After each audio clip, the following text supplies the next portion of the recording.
বন্ধুরা, দুঃখ হলো জীবনের একটি অনিবার্য অংশ। এটা আমাদের জীবনে উত্থান এবং পতন নিয়ে আসে। সমস্ত মানুষেরা জীবনে কোনো না কোনো রূপে দুঃখকে অনুভব করে। দুঃখ আমাদের ভেতর থেকে নাড়িয়ে দেয়, কিন্তু আমাদের এটা মনে রাখতে হবে যে দুঃখ সারা জীবনের জন্য থাকে না। যেভাবে ঋতু বদলায় ঠিক ওইভাবেই দুঃখ আসে এবং চলে যায়। কিছু মানুষ দুঃখের মধ্যে ডুবে যায় আর নিজেকে এর থেকে মুক্ত করতে পারে না, কিন্তু কিছু মানুষ দুঃখ থেকে শেখে আর আরও বেশি মজবুত হয়ে ওঠে। নমস্কার বন্ধুরা, আপনাদেরকে আরও একবার আমাদের এই চ্যানেলে স্বাগত। আজ আমরা জানব কিভাবে একজন সুখী ব্যক্তি নিজেকে দুঃখের মধ্যে নিয়োজিত করে ফেলে আর দুঃখী হয়ে পড়ে। তো আসুন আজকের এই কাহিনীটি শুরু করা যাক। এক সময় এক নগরে এক যুবক থাকত, যার নাম ছিল নবীন। সে তার জীবনে খুবই নিরাশ হয়ে পড়েছিল। তার নিরাশার কারণ এটা ছিল যে সে এখনও পর্যন্ত নিজের জীবনে কিছুই করতে পারেনি। তার মা বাবা তাকে প্রত্যেক দিন কথা শোনাতো যে তোমার সমস্ত বন্ধুরা কিছু না কিছু করছে, কিন্তু তুমি এখনও ঘরের মধ্যে বসে আছো। বন্ধুদের মধ্যেও বেশিরভাগ সময় তাকে নিয়ে মজা করা হতো। যখন সে কোথাও যেত তখন লোকেরা তাকে জিজ্ঞাসা করত যে তুমি এখন কি করছো। তখন তার এটা বলতে লজ্জা হতো যে সে এখন কিছুই করছে না। ধীরে ধীরে সে নিজের আত্মীয় স্বজন এবং বাকি লোকেদের সঙ্গে কথাবার্তা বলা বন্ধ করে দেয়। সে বেশিরভাগ সময় ঘরের মধ্যে একাই থাকত এবং ভগবানকে অভিযোগ জানাতে থাকত। সে নিজের ভাগ্যকে দোষারোপ করত। এখন তার এই জীবন একটি বোঝা বলে মনে হতে থাকে। কখনো কখনো সে ভাবতে থাকে যে কখন সে কিছু করার যোগ্য হয়ে উঠবে। এরপর সে ভাবে যে এইভাবে বেঁচে থাকার থেকে মরে যাওয়া ভালো। এরপর একদিন সে নিজের নগরের একটি গলি দিয়ে পেরিয়ে যাচ্ছিল। ঠিক তখনই সে দেখে যে একজন গুরু দুঃখ ও সমস্যার উপর উপদেশ দিচ্ছেন। তাই সেও ওই ভিড়ের মধ্যে সব থেকে পিছনে বসে ওই গুরুদেবের উপদেশ শুনতে শুরু করে। ওই গুরুদেব বলছিলেন যে দুঃখ আমাদের জীবনের মূল্যকে বোঝায়। এটা আমাদের শেখায় যে সুখ কত বেশি মূল্যবান। দুঃখ হলো একটি শিক্ষকের মতো, যেটা আমাদের জীবনের সত্যিকে তুলে ধরে আর আমাদের জীবনযাপন করার সঠিক পদ্ধতি শেখায়। দুঃখ আসার ফলে যদি আপনি চান তাহলে বেঁচে থাকার পদ্ধতিও শিখতে পারেন। যদি আপনি চান তাহলে সমস্ত কিছুই অর্জন করতে পারেন, আর যদি আপনি চান তাহলে এক কোণায় বসে শুধুমাত্র কাঁদতেও পারেন। এই সমস্ত কথাগুলি নবীন খুবই ধ্যান দিয়ে শুনছিল, কিন্তু গুরুদেবের এই কথাবার্তা তার পছন্দ হয় না। সে উঠে দাঁড়িয়ে বলে যে কোনো কিছু শেখার ফলে দুঃখ দূর হয় না, এতে করে শুধুমাত্র যন্ত্রণা পাওয়া যায়। দুঃখের যন্ত্রণা হলো অনন্ত। এমনটা মনে হয় যে এরপর আর কিছুই হতে পারে না, এতে কোনো কিছুই আসে যায় না। এর সামনে তো মৃত্যুকেও অনেক ছোট বলে মনে হয়। তখন ওই গুরুদেব বলেন, হে পুত্র, তোমার দুঃখ কি? নবীন তার সামনে তার সমস্ত দুঃখের কথা খুলে বলে। এরপর সে ওই গুরুদেবকে জিজ্ঞাসা করে যে হে গুরুদেব, আমার এই দুঃখের সমাধান কি? এটা শুনে গুরুদেব একটু হাসেন এবং বলেন যে তুমি ওই দিন আমার কাছে আসবে যখন বাস্তবে আসলেই তোমার জীবনে দুঃখ আসবে। আমি তোমার সমস্যার সমাধান অবশ্যই করে দেব। এটা বলে গুরু সেখান থেকে চলে যান। তখন নবীন ভাবতে থাকে যে এটা কি আমার দুঃখ নয়? আমি যে সমস্যার মধ্যে দিয়ে যাচ্ছি সেটা কি আসল দুঃখ নয়? আমার দুঃখ কেউ বুঝতে চায় না। যখন আমার মা বাবাই আমার দুঃখকে বুঝতে পারেনি, তাহলে এই গুরু কি বুঝবে? এই দুঃখের ব্যথায় ব্যথিত হয়ে নবীন সিদ্ধান্ত নেয় যে সে এখন কিছু একটা করবে। এরপর সে একটি ছোট্ট ব্যবসা শুরু করে, কিন্তু তবুও সে সফলতা পাচ্ছিল না। কিন্তু তার বাড়ির লোকেরা খুশি ছিল, কারণ সে কিছু একটা তো চেষ্টা করছে। সে তার ব্যবসাতেই লেগে থাকে। এরপর ধীরে ধীরে সে সফলতা পেতে শুরু করে। এরপর সে খুবই দ্রুত সামনের দিকে এগিয়ে যেতে থাকে, আর মাত্র 3 বছরের মধ্যেই সে একজন অনেক বড় ব্যবসায়ী হয়ে ওঠে। এখন এই নবীনের আশেপাশে অনেক মানুষ আসতে থাকে, যারা তাকে পরোয়া করতে শুরু করে, যারা তাকে ভালোবাসতে শুরু করে। এখন তার পরিবারের সদস্যরাও তার প্রশংসা করতে শুরু করে। দিন প্রতিদিন তার বন্ধু বান্ধবের সংখ্যা বেড়েই চলে। এখন সে নিজের জীবনে অনেক বেশি খুশি ছিল। তার কিছু বন্ধুরা তাকে বলে যে যখন তুমি অনেক বড় একজন ব্যবসায়ী হয়ে অনেক খুশিতে আছো, তাহলে একটু ভাবো তুমি আরও কত বেশি খুশি হয়ে উঠবে যখন তুমি এই শহরের আর এই রাজ্যের সবথেকে বড় ব্যবসায়ী হয়ে উঠবে। কত মানুষ তোমার সঙ্গে দেখা করতে চাইবে। লোকেরা তোমার সামনে পিছনে ঘোরাঘুরি করবে, তুমি কত বেশি খ্যাতি লাভ করবে। আর তুমি দেখবে যে স্বয়ং রাজাও তোমার সঙ্গে বন্ধুত্ব করতে চাইবে, দরকার পড়লে তোমার সঙ্গে টাকা পয়সা ধার হিসাবেও নেবে। নিজের বন্ধুদের বলা এই সমস্ত কথা নবীনের মনের মধ্যে বসে যায়। এখন সে আরও বেশি টাকা রোজগার করার কথা ভাবতে শুরু করে এবং আরও বেশি টাকা রোজগার করার চেষ্টা করে। কিন্তু সে এই সমস্ত কিছু খুব তাড়াতাড়ি অর্জন করতে চাইছিল। সে একটুকুও সময় বরবাদ করতে চাইছিল না। সে নিজের অধিকাংশ সময় এই জিনিসগুলিকে প্রাপ্ত করার জন্য লাগাতে থাকে। এই জন্য সে এমন কিছু কাজ করতে থাকে যেগুলো সঠিক ছিল না। সে নিজের বন্ধু বান্ধবদের কাছে টাকা ধার নিতে শুরু করে। সে নিজের ব্যবসায় অনেক বেশি লাভ পাওয়ার জন্য নানান জিনিসের মধ্যে ভেজাল দিতে শুরু করে। সে অন্যান্য ব্যবসায়ীদের বিরুদ্ধেও ষড়যন্ত্র করে। যেমনটা তার বন্ধুরা বলতে থাকে সে ঠিক তেমনটাই করতে থাকে। সে এই পদ্ধতিতে অনেক বেশি টাকা রোজগার করতে থাকে। কিন্তু এখন তার জীবনে আগের মতো শান্তি ছিল না। তার মানসিক শান্তি উধাও হয়ে পড়েছিল, আর সে রাত্রে ঘুমাতে পারছিল না। সে সমস্ত কিছুই করছিল, কিন্তু সে কোনো কিছুতেই সুখ পাচ্ছিল না। এরপর একদিন নবীন নিজের গাড়ি করে কোথাও যাচ্ছিল। ঠিক তখনই সে ওই গুরুর আশ্রম দেখতে পায়। তখন সে ওই গুরুর কাছে গিয়ে বলে, হে গুরুদেব, আপনি বলেছিলেন যে যখন জীবনে সত্যিকারের সমস্যায় পড়বে তখন আমার কাছে আসবে। এখন আমি অনেক বড় সমস্যায় পড়েছি। আমি খুবই দুঃখে আছি। আমার রাত্রের ঘুম চলে গেছে। আমি কোথাও শান্তি পাচ্ছি না। এইভাবে নবীন তার সমস্ত সমস্যার কথা গুরুদেবকে বলে। এরপর গুরুদেব বলেন যে তুমি যখন এর আগে আমার সঙ্গে দেখা করতে এসেছিলে তখনও তুমি দুঃখের মধ্যে ছিলে। তুমি ওই দুঃখ থেকে কি শিখেছ? তখন নবীন বলে যে শুধুমাত্র ঘুমিয়ে এবং চিন্তা করে কিছুই হয় না। নিজের দৃষ্টিকে সঠিক করার জন্য পরিশ্রম খুবই দরকার। আর শুধুমাত্র পরিশ্রম করেও কিছু হয় না, এর পরিণামও পাওয়া উচিত। যখন আপনার মনে হয় যে লক্ষ্য অর্জন হচ্ছে না, তখন রাস্তার মধ্যে যতই সমস্যা আসুক না কেন, মন যতই নিরাশ হয়ে পড়ুক না কেন, নিজের উপর আত্মবিশ্বাস রাখা দরকার যে আমি যা কিছুই করছি তাতে আমি অবশ্যই সফল হব। লোকেরা শুধুমাত্র সফল লোকেদের সম্মান করেন। কেউ যতই ভালো হোক না কেন, সে সবসময় লোকেদের নজরে বোঝাই হয়ে থাকে। এই সমস্ত কিছু শুনে গুরুদেব একটু হাসেন এবং বলেন, এটা বাস্তবের দুঃখ নয়। যখন তোমার জীবনে বাস্তবিক দুঃখ আসবে তখন আমার কাছে আসবে, আমি ঠিক করে দেব। এরপর নবীন এই সমস্ত কথা শুনে বাড়ি ফিরে যাওয়ার সময় গুরুদেবকে সোনার মুদ্রায় ভরা একটি পাত্র উপহার দেয়। ওই পাত্র দেখে গুরুদেব বলেন যে এটা আমার কোনো কাজের নয়, এটাকে ওই গাছের নিচে গর্ত করে পুঁতে দাও। নবীন ওই পাত্রটিকে পাশেই থাকা একটি গাছের নিচে পুঁতে ফেলে। গুরুদেব যেমনটা বলেন সে ঠিক তেমনটাই করে। এরপর সে সেখান থেকে চলে যায়। এর কিছুদিন পর্যন্ত তার সমস্ত ব্যবসা ঠিকই চলছিল, কিন্তু ব্যবসার ভুল পদ্ধতি অবলম্বন করার কারণে ধীরে ধীরে তার ব্যবসায় ক্ষতি হতে শুরু হয়। তার সমস্ত অর্থ ধন সম্পত্তি ধীরে ধীরে শেষ হতে শুরু করে। এরপর এমন একদিন আসে যখন তার কাছে আর কোনো কিছুই অবশিষ্ট থাকে না, আর তার উপর ঋণের বোঝা চেপে বসে। কিন্তু সে নিশ্চিন্ত ছিল, কারণ সে ওই সমস্ত ঋণ নিজের বন্ধুদের কাছে নিয়েছিল। সে ভেবেছিল যে তার বন্ধুরা খারাপ সময়ে তার পাশে থাকবে, কিন্তু এমনটা হয় না। যখনই তার খারাপ সময় আসে তখনই তার বন্ধুরা তার থেকে টাকা ফেরত চাইতে শুরু করে।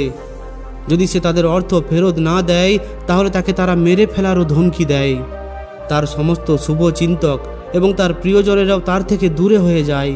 তার বন্ধুরা যারা তার সঙ্গে মজা করত, আনন্দ করত, তারাও এখন তার থেকে দূরে চলে যায়। এখন তার পরিবার তার ভুল এবং তার দুর্বলতাকে দেখাতে থাকে। তার সমস্ত সম্পত্তি নিলাম হয়ে যায়, আর তার কাছে এখন আর কিছুই বেঁচে থাকে না।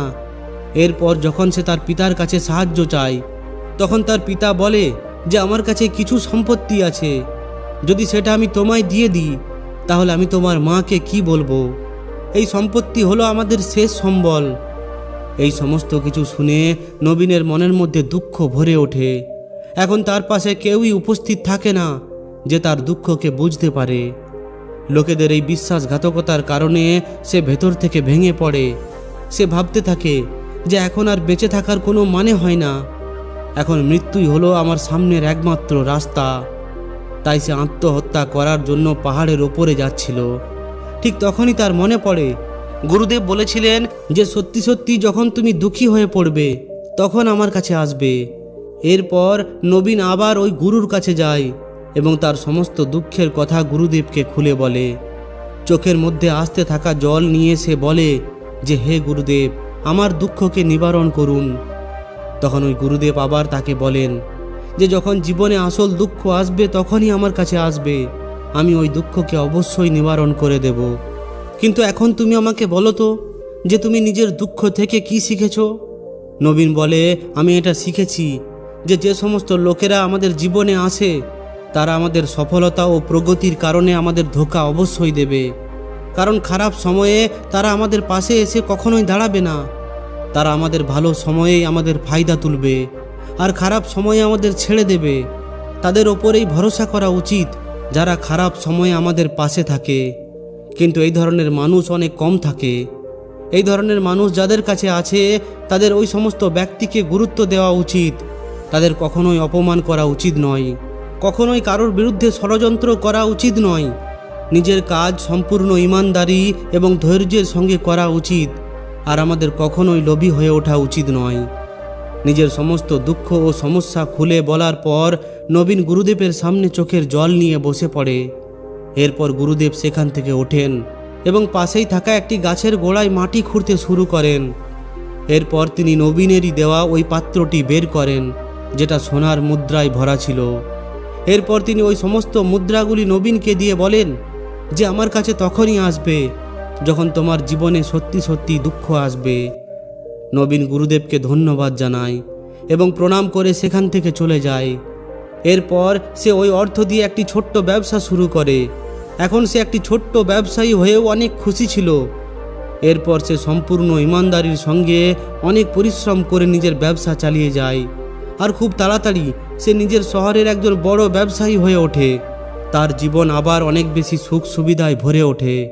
কিন্তু জীবনে দুঃখ যে কোনো সময় আসতে পারে, আর নবীনের জীবনেও আবার দুঃখ আসে। তার মা বাবার মৃত্যু হয়ে পড়ে। তারা দুজনেই একই দিনে মারা যান। নবীন নিজের মা বাবাকে খুবই ভালোবাসত। এই জন্য তাদের মৃত্যুতে সে অনেক বেশি দুঃখ পায়। সে তার মা বাবার শেষকৃত্য সম্পন্ন করে।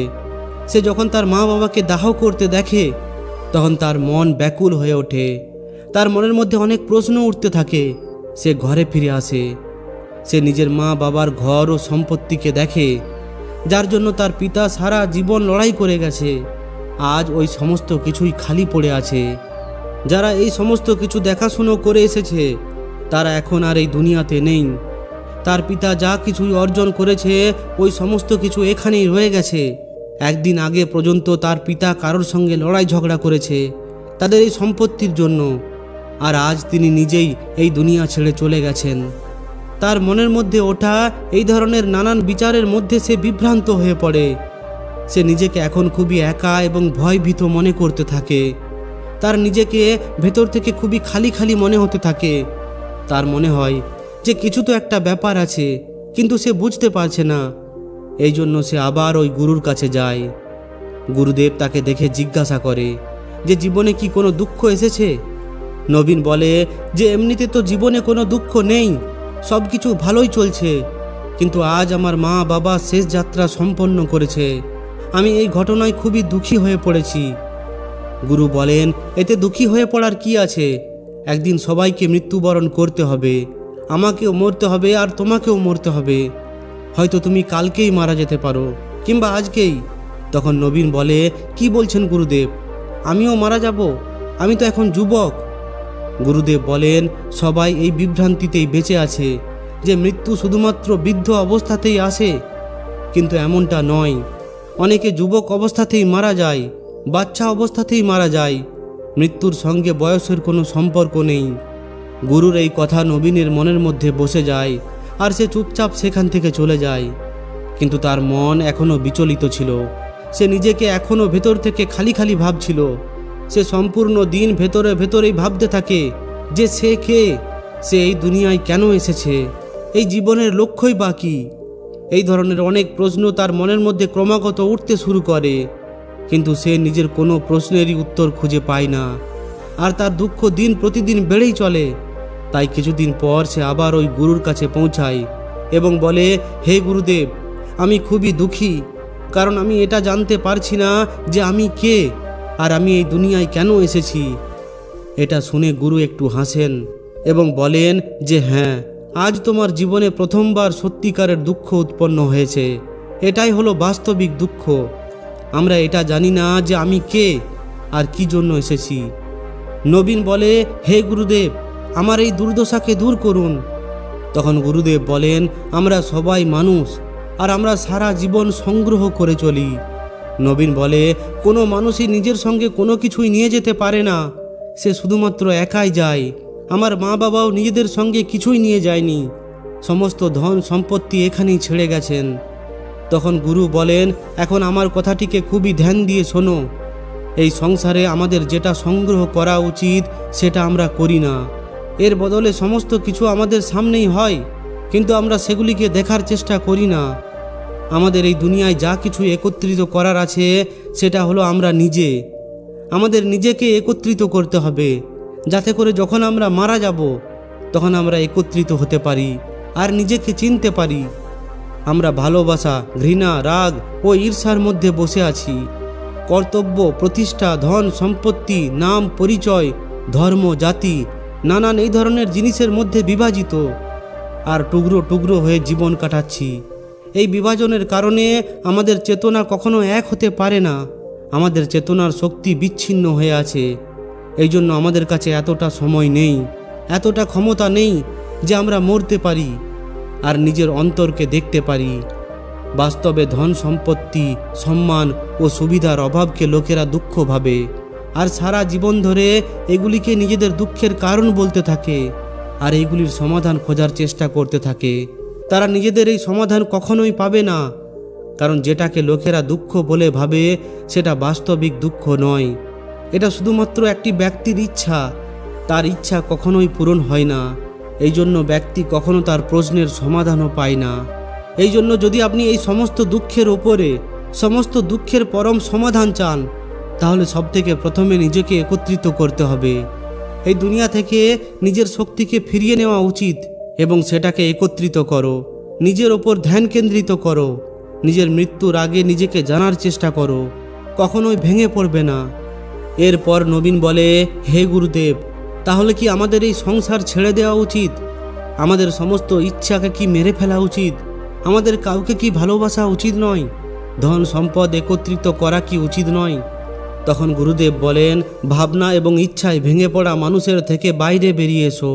যেমন কোনো পাথর পাহাড় থেকে আলাদা হয়ে নিচে পড়ে। যখন সে নিচে পড়ে তখন পর্বতের তার উপর কোনো নিয়ন্ত্রণ থাকে না, শুধুমাত্র দেখা ছাড়া। ঠিক তেমনই আলাদা হয়ে পড়া মানুষের ইচ্ছা অনিয়ন্ত্রিত ও দুঃখময় হয়ে থাকে। আর অনিয়ন্ত্রিত মন ইচ্ছা করতেই থাকে, কল্পনা করতেই থাকে এবং দুঃখ দিতেই থাকে। কিন্তু যখন কোনো ব্যক্তি নিজের মনকে একত্রিত করে তখন সে যা কিছুই করে সেগুলো তার নিয়ন্ত্রণের মধ্যেই থাকে। এরপর তার ইচ্ছাও নিয়ন্ত্রিত থাকে। এরপর নবীন বলে, হে গুরুদেব, আপনি আমার সমস্যার আসল সমাধান করে দিয়েছেন। এখন আমি নিজেকে খোঁজার চেষ্টা করব। গুরু বলেন, মানব শরীরে অনেক বেশি শক্তি ও এনার্জি আছে, কিন্তু এগুলো ফালতু কাজে নিয়োজিত হয়। তাই তারা কোনো কিছু না ভেবেই নিজেদের শক্তি বরবাদ করে চলেছে, কোনো নিয়ন্ত্রণ ছাড়াই। এই জন্য নিজের এই শক্তির ওপর ধ্যান দাও, নিজের চেতনাকে একত্রিত করো। নবীন তার সমস্ত প্রশ্নের উত্তর পেয়ে যায়। এরপর সে গুরুদেবকে ধন্যবাদ জানায় আর সেখান থেকে চলে যায়। তো বন্ধুরা, যদি এই ভিডিওটি আপনাদের কাছে শিক্ষামূলক হয়ে থাকে তাহলে অবশ্যই একটি লাইক ও শেয়ার করে দিন। আর যদি এই ধরনেরই আরও শিক্ষামূলক ভিডিও আরও পেতে চান তাহলে আমাদের এই চ্যানেলটিকে অবশ্যই সাবস্ক্রাইব করে নিন। ধন্যবাদ।